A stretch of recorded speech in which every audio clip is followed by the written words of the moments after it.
So we'd just like to welcome everybody here today. Thank you for joining us to this online live Q&A. So without further ado, Andrew, thank you so much for joining us. Could you tell us a little about yourself and about TIE, Taiwan Impact Entrepreneurs? Over to you. Fantastic. Thank you so much, Mary, and all those good-hearted army of volunteers and people working at SATAI. Thank you for creating these opportunities for us to share what we have here. So yes, this is a very exciting time. Taiwan just rolled out a new visa, and I'm very happy to be part of the whole visa process. And so yes, I want to share this with you folks today because it can change the lives of a lot of people. So okay, yes, thank you for the introduction, Mary. My name's Andrew Klerk. I'm from South Africa, been in and out of Taiwan for about 18 years. I'm still very deeply and proudly rooted in South Africa. I still have a company running there as well. And so I'm the founder of Taiwan Impact Entrepreneurs here in Taiwan. And the main goal of our organization, which is also now a company, is to help people build better businesses. And so we do that by hosting a lot of social events, networking events, online in-person events, and we also offer a wide range of business services to help people build better businesses. Okay, so we've got a lot to talk about on the Entrepreneur Visa. There's a lot of information, so I'm going to dive straight into it. So just a quick disclaimer to start off with, because so the government put out a lot of information in Chinese. Most of the information is Chinese, so we had to translate it over to English.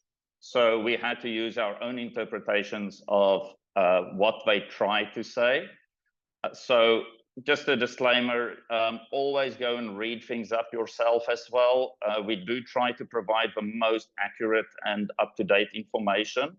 But yes, as you know, we do our best, but just be aware there might be discrepancies, small discrepancies here and there.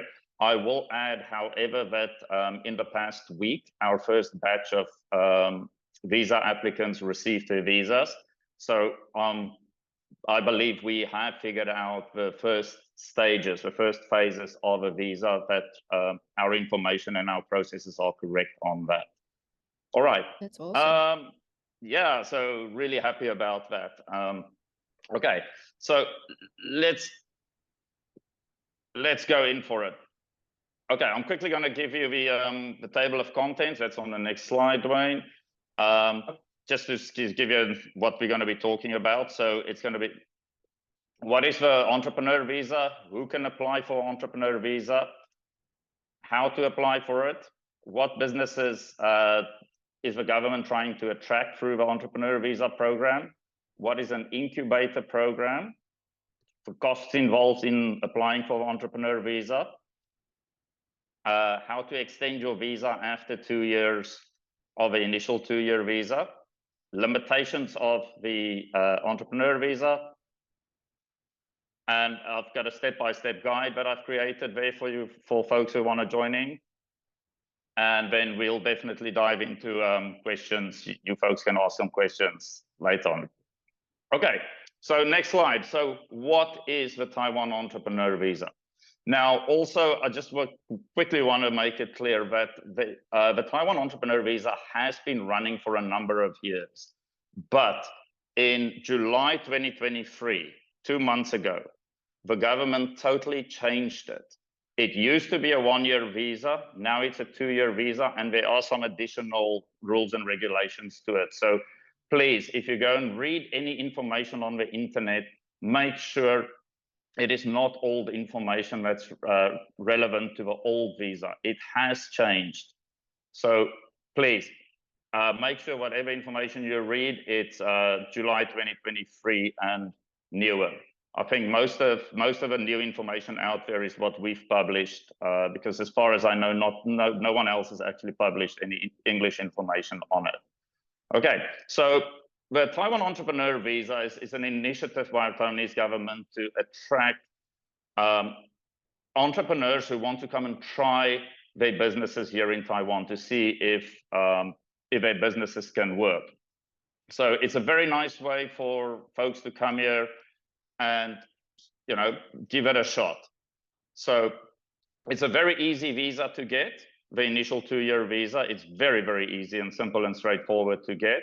So it's nice for folks who have an idea. Maybe they want to get into, they want to develop an app, or they want to get into, production or exporting products back to their home countries or wherever. And so they can come and settle here, and they can conduct business on this visa. So very straightforward and easy visa to get. Okay, so it's a 2-year visa, multiple entry, and it's extendable after the 2 years if your business meets certain requirements. We will discuss that later.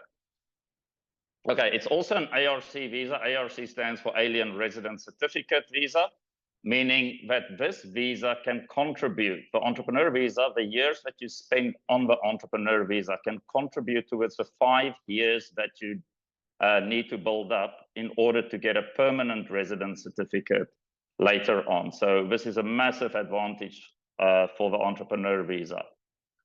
You can get, you can have up to 3 people on one visa. So if you're a startup and you're 3 startup founders, 3 of you can apply for one visa. You don't have to have your own individual visas. You can also bring your immediate family members, usually like a spouse or children. I'm a bit hesitant to say that they will allow you to bring your parents because we have not had that scenario yet. We've had people bringing applying for their spouses and children to join them, and their visas were approved. So if you do want to bring a parent, please maybe check in with the government themselves. I can't give an answer on that one. Okay, so next slide. Who can apply for the entrepreneur visa? So first of all, anyone who can enter Taiwan legally.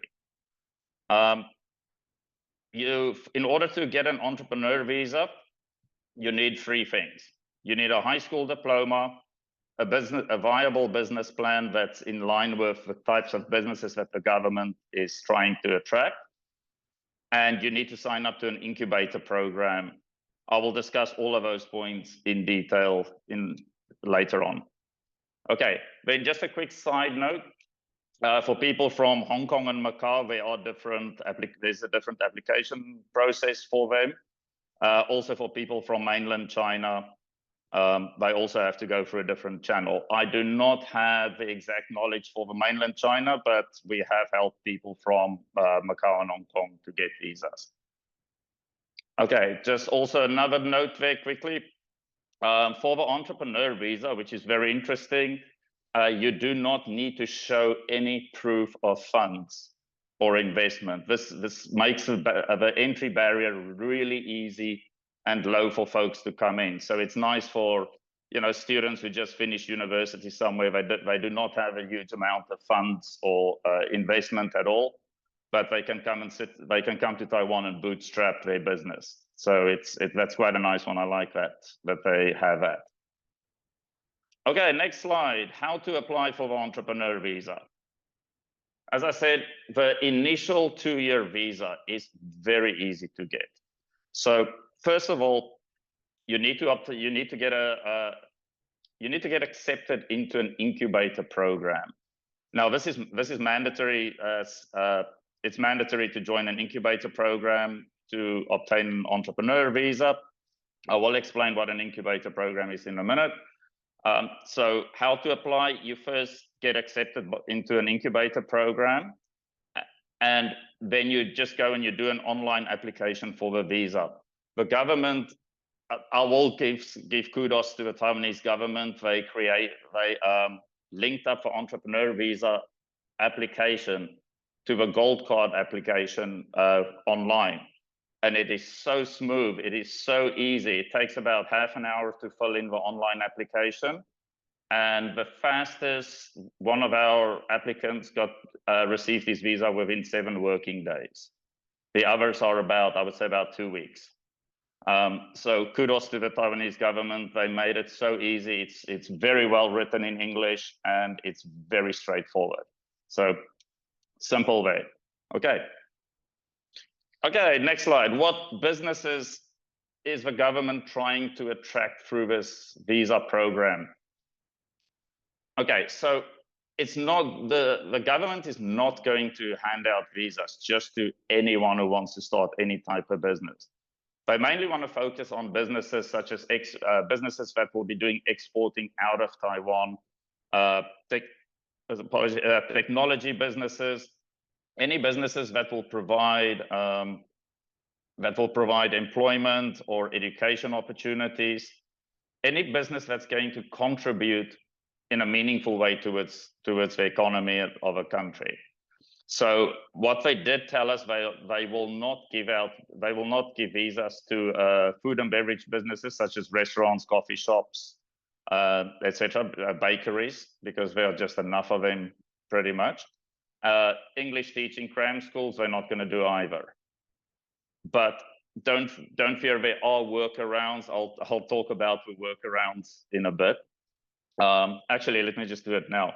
So here's a catch.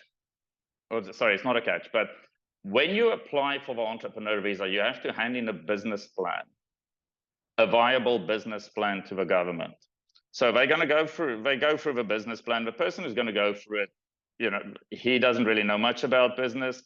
They're going to flip through it. They will go on the recommendation of the incubator program that the person signed up, such as the incubator program that we offer, because we write a recommendation letter to the government.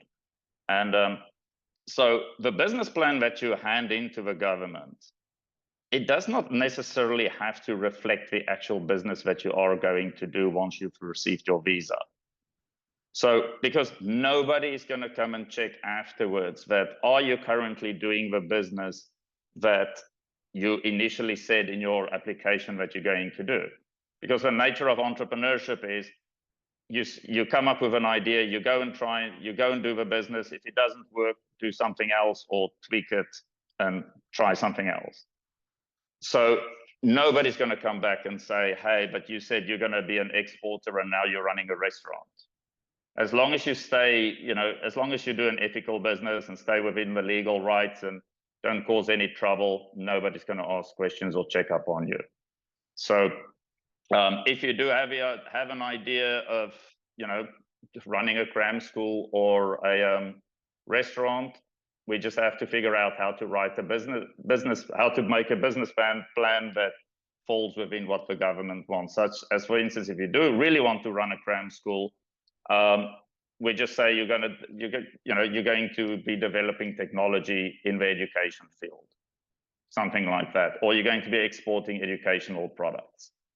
Simple as that. Once you get your visa, you're free to go and do whatever business you want. Okay, I think, yeah, that covers what businesses is the government looking for. Okay, then next slide. What is an incubator program? So as I said, it's mandatory to join an incubator program for a 2-year period. Andrew, sorry, can I just quickly ask a question? Yes, go for it. You mentioned earlier about the 3 people who can get the visa together, and then about the family. Family, is that included in the 3 people or not? No, those are 2 separate categories. Okay. The family members will not be part of your business. Okay. That's like the children or a spouse. They come along. So you are going to be on the primary person on the visa, and they're basically just yes, they're just dependents. And then the 3 people refer to if you are 3 co-founders, for instance. Okay. So to clarify it a bit better, perhaps, let's say you are 3 co-founders, each one of them can bring their dependents. So in theory, you could say bring up to 12 or 16 people on one visa. Okay. Okay. Thank you. Perfect question. Thanks. Okay, so the incubator program. So what's an incubator program? So a big flaw in the previous 1-year visa program was that a lot of people came onto the entrepreneur visa and then they just didn't do anything. They just wanted to stay in Taiwan for another year. And so the government realized people were abusing the system. So now they made it mandatory for folks to join an incubator program, which means You sign up for 2 years, and it's the duty of an incubator program to ensure that the person is actually doing a business, and also to provide a network of a support network and help them with information and whatever services they might need.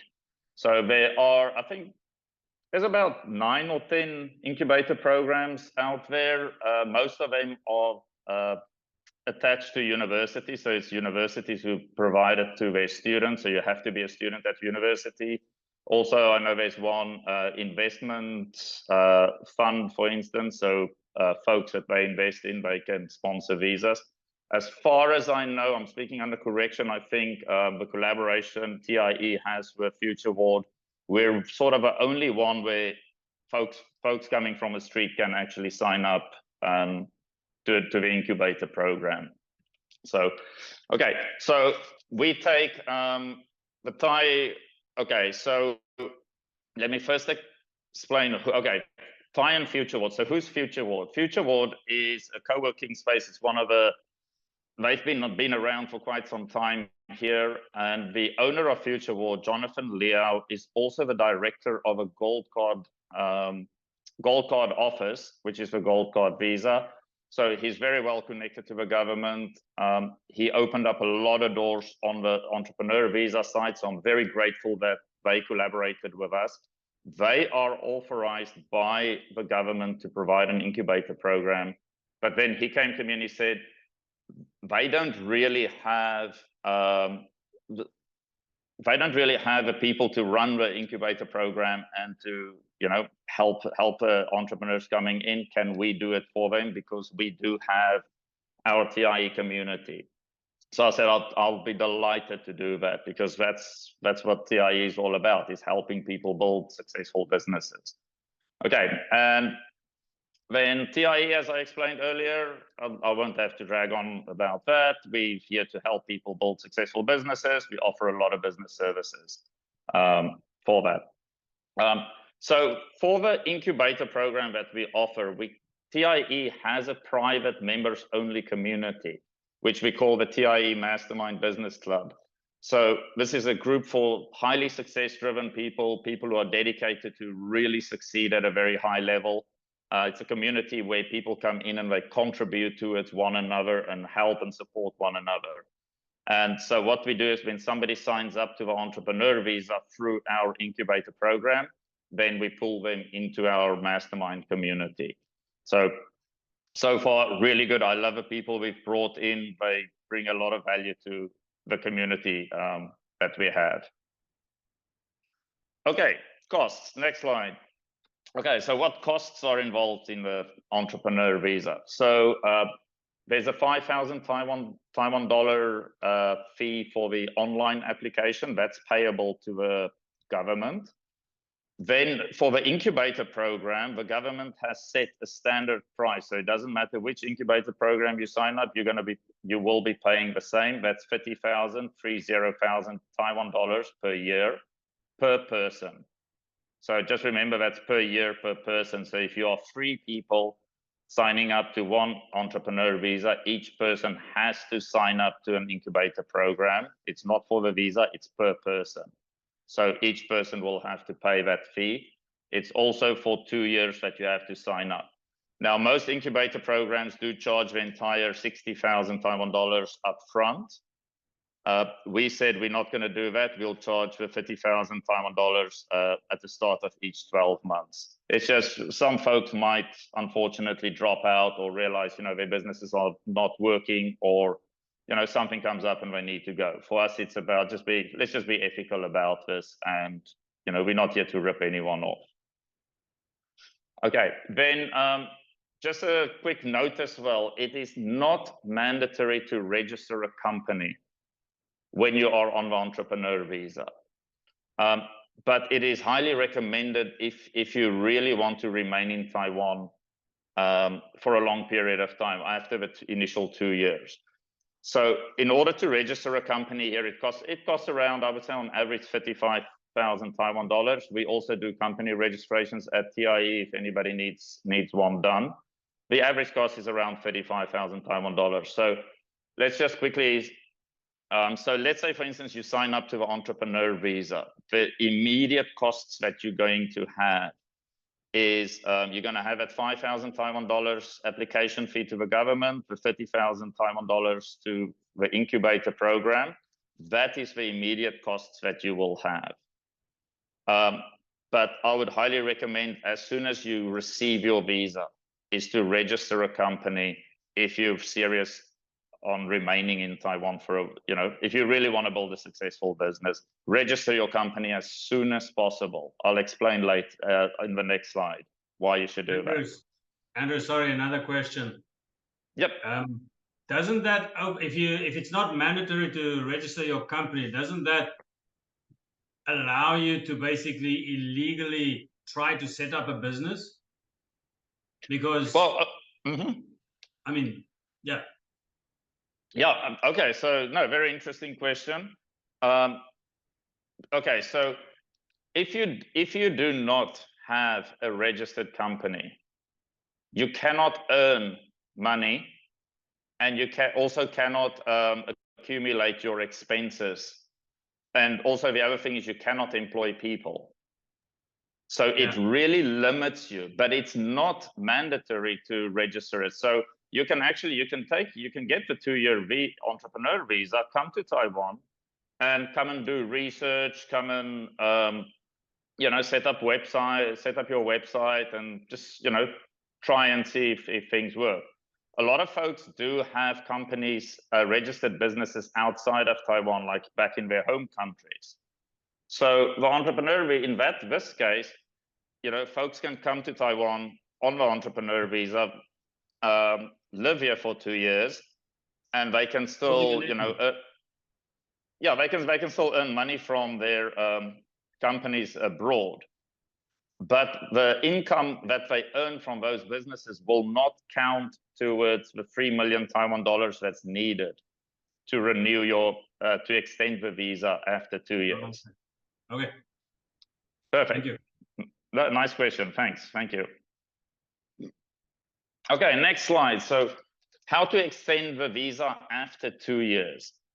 So close to the end of 2 years, I would say about at least 2 months before your visa is about to expire, you need to apply for an extension if you qualify and if you want to remain in Taiwan on that visa. So there are 3 criteria, and you need to meet one of them, not all 3 of them. Of course, if you can hit all 3 of them, good job. But you only need to meet one of them. Okay, so the very first criteria is in the last 12 months of operations in your business, you need to show that you've earned 3 million Taiwan dollars in revenue, in gross revenue. The second one is you employ 3 Taiwanese locals full-time. And then the third criteria that you can meet is you need to showcase that in the last 12 months of trading, you've spent or invested 1 million Taiwan dollars in your business, that your operation expenses were around more than 1 million Taiwan dollars. So it sounds pretty hectic, but there are workarounds. I probably shouldn't say it on it, but there are workarounds if you do not meet the requirements. But first of all, obviously, your goal should be to actually go and hit those requirements. 3 million Taiwan dollars, it sounds a lot, but for instance, if you have an export company, if you're doing exporting, you're going to be hitting 3 million very, very fast. So it's not really that difficult to hit it. The last one is actually the easiest one to meet. That's 1 million Taiwan dollars in business expenses. So that goes for like any salaries, rent, any purchases, any equipment that you bought, that goes into that. So if you go onto an entrepreneur visa, try to keep your expenses in that last 12-month bracket of your business. Obviously, it's not always possible. You might have to rent somewhere, but try to, if you're going to buy some expensive camera equipment or something, And if you can hold it off until that time period, then do so. Then it's very, very easy to hit that the 1 million expenses. Most of the folks who renewed their visas on the previous EV program, the 1-year EV program, used this third requirement to renew their visas. Okay, so those are the 3. You only need to hit one of them. Just a quick note, for instance, like let's say, for instance, you really do not hit any of them after 2 years. You go to the middle, the second one, the employ 3 Taiwanese locals full-time. So the government, there's a little bit of a loophole here. The government did not specify how long the employees must work for you. So what you do is, come summertime, student break, you go and employ 3 students at full-time at student wages, let's say about, 200 NT an hour, employ them, register them for health insurance and labor insurance. And after 2 months, when you start getting your the bills from the labor and health insurance, that's a proof that you have that they work full-time for you, and bam, you meet the requirement. And you know, most businesses can do with having a few students there doing some work for them. So yeah, ethical and legal, there's nothing wrong with doing that. Okay, so yeah, for many of you folks who've been in Taiwan for a long time, sometimes, you know, there's just something that things are so good, but then somehow they throw something out which is, you cannot explain it. And yeah, unfortunately, in entrepreneur visa, it's also there's a little point where it's so difficult to explain to folks. But okay, let me go for it. So limitation of entrepreneur visa. The government, for some reason, we are arguing it with them. In Taiwan, visas are categorized in according to 2 categories: professional and non-professional. Professional visas have work permits connected to them. Non-professional visas, no work permits. So they, for some reason, categorize the entrepreneur visa as a non-professional visa, which means there is no work permit attached to it. Okay, so yeah, okay, here we go, let's go. So if you have an entrepreneur visa, you can come to Taiwan, you can live in Taiwan, you can register a business, you can start a business, you can invest money, you can generate money from the business, you can employ people, you can pay people salaries. But you yourself are not allowed to take a salary or receive a salary from your business. So you cannot officially have a payslip that says you're getting paid a salary because you do not have a work permit. Yeah, I know people are shaking their heads, I'm sure. But okay, it is what it is. But first of all, once again, there are workarounds for this, because all you do is you just live off of you register everything as company expenses, like your accommodation, you put it up as company expenses. Anytime you buy something, you swipe for you use a business card to swipe for your coffee at 7-Eleven or everything. You just put all the expenses on there. So it's not like you're going to be without money. But now this brings up the point that the entrepreneur visa should not be seen as a long-term visa. Because for as long as you're on that entrepreneur visa, you will never be able to claim a salary. So also, if you go over to an APRC based on the entrepreneur visa, even on an APRC, you will not have a work permit, which is, it's just not smart to do that. So the entrepreneur visa should not be seen as a long-term visa. It should be seen as a visa where you come in on it for 2 years, 3 years, maybe say maximum 4 years. Then you need to change over to another visa, such as a business visa. Fortunately, if you have a business that's running and it's generating money and it's becoming successful, it's actually quite easy to change over to a business visa. Now, a business visa is considered as categorized as a professional visa, meaning it does have a work permit on it. So there are 2 easy ways to bounce over to a business visa. Let's say after a couple of years and your business is running. So The first one is in the last, if you can showcase that in a 12-month period of your business, that your business generated more than 3 million Taiwan dollars, then you can employ a middle-level manager for your company, which then happens to be you. You can employ yourself into your company, and then you have a business visa. So, okay, then the second way to bounce over from an EV to a business visa is if you save up some money, and then you show to the government that you have 500,000 Taiwan dollars, 500,000 Taiwan dollars that you can invest in your own business, then you can get a business visa. Then you're not on entrepreneur visa anymore. So very straightforward. Just to reiterate on those 2 points, to bounce over from an entrepreneur visa to a business visa, showcase that your business has earned 3 million Taiwan dollar revenue in the last 12 months of business, or invest 500,000 Taiwan dollars into your own business, and then you can get a business visa. So there is a workaround for that. I'd like to call it a stupidity, but yeah, it is what it is, unfortunately, that they do not provide a work permit for the entrepreneur visa. Okay. Okay, and then the next slide. Okay, step-by-step slide quickly. So for anyone who wants to go... Andrew, yes. Can I butt in quickly? Yes. Just because maybe people are at the spot. Dwayne, can you just go up quickly back to the slide before?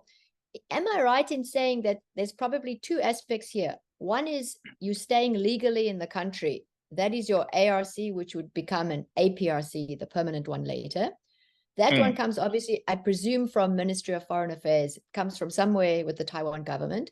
Then there's a second issue of working legally in the country. So I imagine that's based with the Ministry of Labor. And I think this is where they don't, the whole program cannot really stand on each other's toes, because I imagine that it's written in the Constitution, in the law, there's a certain way that our international friends can stay legally, and there's a certain way that our international friends can work legally. And I imagine that this way is how it keeps everybody happy. Exactly. So with the entrepreneur visa, there are about 4 or 5 different government departments involved. And that's why it's so difficult to actually get answers out of them, because every time we question something, we have to contact all the different departments, and each department then says, oh, no, it's the other department, contact them. It's an endless circle, rabbit hole that you dive into. But yeah, I think you're right with that. It's basically they don't step on each other's toes. Yeah. But okay, sorry to interrupt. No, not at all, not at all. But it's a very important point to talk about and for people to know, because this information about the work permit that's not connected, that you don't get a work permit, you will not find it on any government site or government information about the EV. This came about with foreigners who were on the previous EV system program. And they got onto the EV, they started their businesses, and then they wanted to claim salaries, and their CPA said, no, but you can't. So this, unfortunately, some foreign friends learned this the absolute hard way. There's even one person that I had an interview with, which just posted, Edouard Roquette, one of the longest people who's been on the EV the longest. He got to APRC stage, and they declined him literally, when he went to apply for his APRC. Also based on some stuff, we're still busy figuring out what exactly went wrong there. So let's not dwell on that. But unfortunately, there are some things which are, we have to figure it out as we move along.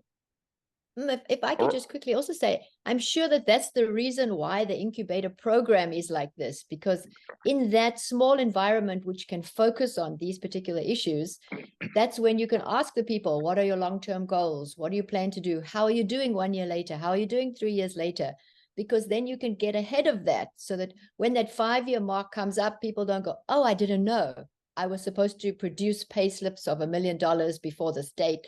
I could have done that if only I'd known, or I did it, but I didn't use the right VAT number and things like that. Whereas, you know, in this way, there's a focused group, and, you know, obviously everyone's really, really appreciative to you guys and to FutureWard that you can hold this all in one place and get everyone sort of, they know that, you know, all our little ducks are in this pond, and Andrew and the guys will take care of us. So that's awesome. Absolutely, thank you. I'll quickly, I'll spend 2 minutes on explaining something, because it's actually also important, but it's more once folks are actually on it, and then I will take, you know, an hour sitting down with each person to explain this point. There's a massive difference between company expenses and costs, business expenses and business costs in Taiwan. So that third point, to renew and to extend the entrepreneur visa, which is for 1 million Taiwan dollars in business expenses. So a big problem is there's business costs are usually about, I would say, a third to a quarter of business expenses. So it's a big problem if you issue your receipts incorrectly. The government might see a lot of your expenses as costs, which mean you might be thinking, hey, yeah, I've hit over the 1 million business expenses requirement. But once you apply for your visa, they come back and say, no, but it's only 300,000. That happened to a number of people. So if anyone's signing up to the EV, please come and check in with me. It's quite difficult to explain it. I've got lists of how are expenses and costs classified, and how to do it, you know, how to write it correctly. So just take note of that technicality there. All righty, that's great. I think that's why we obviously wanted to have this call, so that people can know, listen, if you have that problem, this is the group you need to join. This is the guy you need to come talk to. So that's why we're really happy that you're here doing this all for us. Okay, over to you. Yeah, absolutely. Thank you so much. No, I'm so happy that I've learned all this information from speaking to other people who have, you know, sadly, a lot of them had moved back to their countries because they just got so fed up with, you know, trying to figure things out here when they were on the entrepreneur visa. And when their businesses didn't work, or they couldn't renew their visas, and then they left. So I'm very grateful to the people who actually shared all those information, because now we've been able to package it nicely, and, you know, we can share it with everyone. Okay, the quick step-by-step thing. So if anybody wants to go onto the entrepreneur visa, very quick, easy step-by-step guide that we've put up, because a lot of times when applying for visas, we just don't know what to do. You know, what's the next step? Where should we start? So let's go for it. The first one is schedule a consulting call with me. It's free. I'm more than happy to run folks over the information. Usually when people message me, we'll send them all the information brochure and a step-by-step thing and a frequently asked question document that we have. I want folks to read it before we get on the call. Otherwise, the call can go on for a very long period of time. So yeah, step one, schedule a call with me after you've read the documents. Step two, prepare the business plan. We do offer, I can help people with their business plans. Then submit the business plan to me, because I will then send it to FutureWard to be approved for the incubator program. Ultimately, because we work under FutureWard's license, they still have the last say in who they take into the incubator program. I'm just the contractor who provides the incubator program on their behalf. But if if folks send me their business plans, then I'll forward it to them. It just, you know, because I'm very closely connected to them, so it just streamlines the whole process. Okay, then after you submitted the business plan to me and I forward it to FutureWard, and if they accept the person into the incubator program, then you pay them the 30,000 Taiwan dollars for the first year program. Then they will issue, FutureWard will then issue a letter of acceptance. And then you take that letter of acceptance and you go and do the online application. So for the online application, you will submit your letter of acceptance, your business plan and cover letter to the government with like the usual stuff like scans of your ARC or passport and stuff like that. It's very easy, as I said. So, okay, then once you receive your entrepreneur visa after you've done the online application, like I said, it's very fast at the moment. We're pushing people through within less than 2 weeks time, which I'm very happy about. So once you receive an entrepreneur visa, then you've got 15 days to get yourself down to the Bureau of Consular Affairs. Take your passport there with a couple of photos, and they're going to check if your passport is all right and everything is good, and then they will apply for your ARC from there. You've got 15 days, let's say 2 weeks after receiving your EV, and yeah, then you're ready to go. Then you're ready to do whatever, do your business. And as I said, I would highly recommend folks to register a company as soon as they can if they are serious on actually doing business in Taiwan. All right, I think that's the bulk of the information that I wanted to share. So we can go straight into questions if anyone has questions. Yeah. I think also before we forget, Dwayne, can you show the slide where Andrew's details are? Andrew, we just want to make sure we don't forget to do this, that if anybody obviously wants to get hold of Andrew and Taiwan Impact Entrepreneurs, we have QR codes here. So obviously this will appear nicely on a video and people can just scan them with their mobile phones and then they can be in contact with you and obviously know more about these programs too. So that's the important thing. We didn't want to miss that at all. I think we've received, if I can just interject, we'll see if Dwayne's got any on that side, but we've received one question about if someone wants to go down this pathway, they're really excited about it, they want to do it, they sort of have everything ready and they want to jump in, and get involved with you guys and join the incubator program and make it all happen. What sort of time frame are they looking at? Does this happen, from the initial call with you to where they can climb on a plane? Are we talking 1 month or 6 months, or how long would they take? Okay, great question. Okay, the timeline. So yeah. As mentioned, thanks to the online system, the new online system, which is really good. Apologies. Applications are going through very fast at the moment, but it's also because the program just kicked off. So I would say that the average lead time at the moment is about 2 weeks to 3 weeks for the, since putting the online application in until it's approved. I will, however, warn that as this program becomes more and more popular, which it's already starting to get a lot of traction, I think by December this year, 2023, we're probably going to start looking at a two-month lead time. So please keep that in mind, but I will continuously send updates out and posts out about the lead time because it's very important.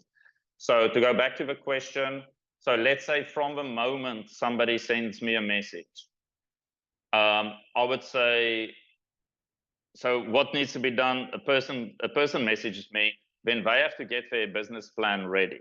Now, here's a little a cheat way of doing it. Just get ChatGPT to write you a business plan. If you spend anything longer than 3 hours on doing a business plan for your EV application, then you're wasting time. So go out there, just get literally, I've done business plans on ChatGPT, which is just amazing. In, I think, 20 minutes. You just have to feed it you just have to give it the correct instructions. You'll figure it out. I mean, I can help folks to do it as well.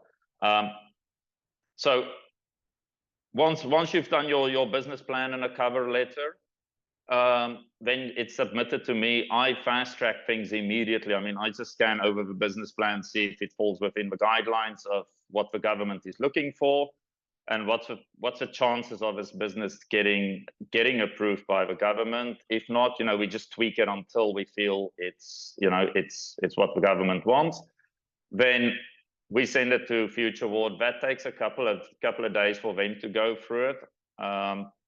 So I would say that whole process of, since somebody contacted me for the first time, if they can get their business plan ready within a week, then say another week on the FutureWard between me and FutureWard, so that's like 2 weeks, and then another month for the online application. So you can be on a plane within 5 to 6 weeks if you're outside of a country. Okay, any questions? Okay, that's good. Good. Dwayne has something. Right, so we've got a question here regarding folks that are already here in Taiwan. So if I'm already in Taiwan, can I apply for the entrepreneur visa while I'm in Taiwan? Perfect. Yes, perfect. Okay, perfect question. There are some issues here. So yes, you can apply for it because it's an online application that you can send in. But it depends what visa you currently are on in Taiwan. Is it a transferable visa or is it non-transferable? For instance, a visitor visa is non-transferable, whereas say a teaching visa is transferable.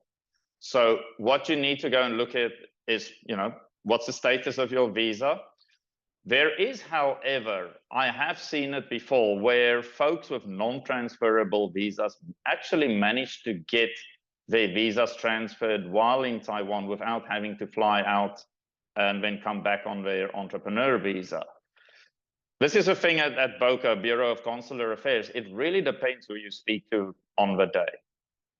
So if you go there and they say to you, no, you have to fly out in order to activate your entrepreneur visa, just go back the next day at a different time and hopefully speak to somebody else. Just try it. It's worth trying it. So yes, you can apply while you're in Taiwan, but do take note, you might have to do a quick trip out just to activate your entrepreneur visa when you come in.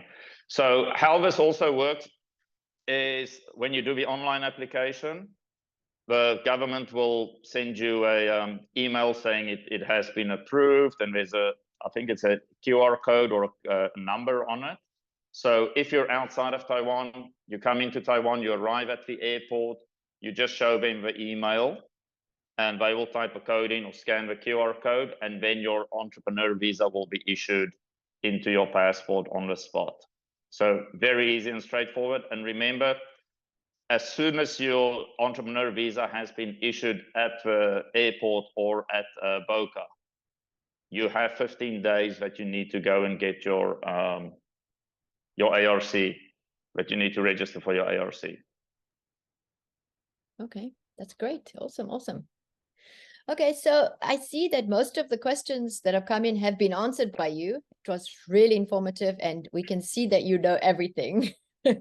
You are the EV god, so to speak. So thank you very much. And I can vouch for how good Andrew and his team are at Taiwan Impact Entrepreneurs. It's not just lip service. They really are passionate about building better businesses, and it comes through in absolutely everything they do. So thank you, Andrew, and thank you, FutureWard, for making this pathway possible. Thank you to Taiwan for allowing this and making it possible to our international friends. So I'm going to say goodbye to all our guests who are watching this. We're going to say goodbye, have a wonderful day, and stay safe. Bye from Taiwan for now. Fantastic. Take care. Bye. Thanks, everyone.